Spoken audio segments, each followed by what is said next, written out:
தொடக்க நூல் அதிகாரம் 2. விண்ணுலகும் மண்ணுலகும் அவற்றில் உள்ள அமைப்புகள் அனைத்தும் உருவாக்க பெற்று நிறைவேறின. மேலும் கடவுள் தாம் செய்த வேலையை 7ஆம் நாளில் முடித்திருந்தார்.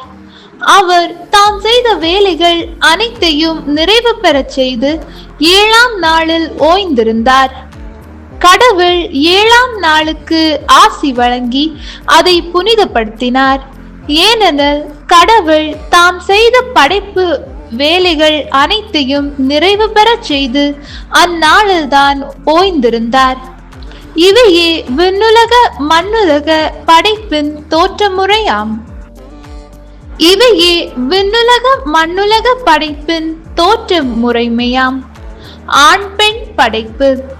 ஆண்டவராகிய கடவுள் மண்ணுலகையும் விண்ணுலகையும் உருவாக்கிய பொழுது மண்ணுலகில் நிலவெளியின் எவ்வித புதரும் தோன்றி இருக்கவில்லை, வயல்வெளியின் எவ்வித செடியும் முளைத்திருக்கவில்லை.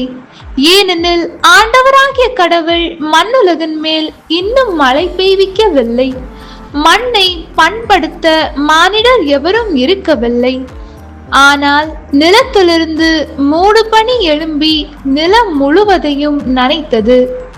அப்பொழுது ஆண்டவராகிய கடவுள் நிலத்தின் மண்ணால் மனிதனை உருவாக்கி அவன் நாசிகளில் உயிர் மூச்சை ஊத மனிதன் உயிர் உள்ளவனானான்.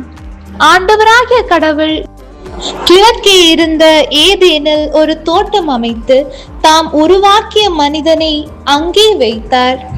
ஆண்டவராகிய கடவுள் கண்ணுக்கு அழகானதும் உண்பதற்கு சுவையானதுமான எல்லா வகை மரங்களையும் தோட்டத்தின் நடுவில் வாழ்வின் மரத்தையும் நன்மை தீமை அறிவதற்கு ஏதுவான மரத்தையும் மண்ணிலிருந்து வளரச் செய்தார். தோட்டத்திற்குள் நீர் பாய்வதற்காக ஏதேனில் இருந்து ஆறு ஒன்று ஓடிக்கொண்டிருந்தது. அது அங்கிருந்து பிரிந்து 4 சிறப்புமிகு ஆறுகள் ஆயிற்று. முதலாவதன் பெயர் பீசோன். அது கவிலா நாடு முழுவதும் வளைந்து ஓடுகின்றது. அங்கே பொன் விளையும். அந்நாட்டு பொன் பசும் பொன். அங்கே நறுமண பொருள்களும் வண்ண மணிக்கற்களும் உண்டு. இரண்டாவது ஆற்றின் பெயர் கீகோன். இது எத்தியோப்பியா நாடு முழுவதும் வளைந்து ஓடுகின்றது. மூன்றாம் ஆற்றின் பெயர் தீக்ரிசு. இது அசிரியாவிற்கு கிழக்கே ஓடுகின்றது.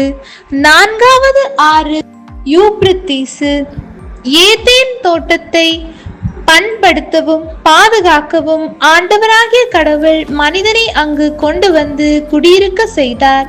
ஆண்டவராகிய கடவுள் மனிதனிடம், தோட்டத்தில் இருக்கும் எந்த மரத்திலிருந்தும் உன் விருப்பம் போல் நீ உண்ணலாம், ஆனால் நன்மை தீமை அறிவதற்கு ஏதுவான மரத்திலிருந்து மட்டும் உண்ணாதே, ஏனெனில் அதிலிருந்து நீ உண்ணும் நாளில் சாகவே சாவாய் என்று கட்டளையிட்டு சொன்னார்.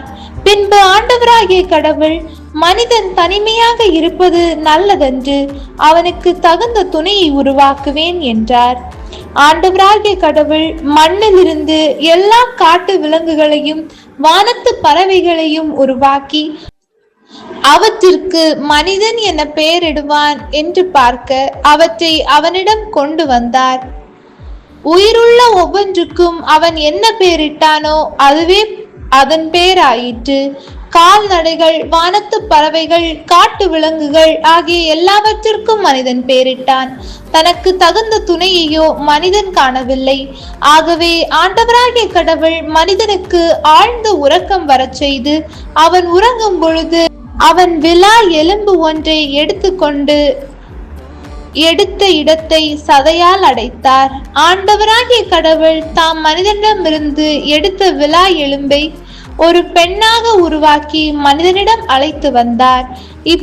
அப்பொழுது மனிதன், இதோ இவளே என் எலும்பின் எலும்பும் சதையின் சதையும் ஆனவள், ஆணிடமிருந்து எடுக்கப்பட்டதால் இவள் பெண் என்று அழைக்கப்படுவாள் என்றான்.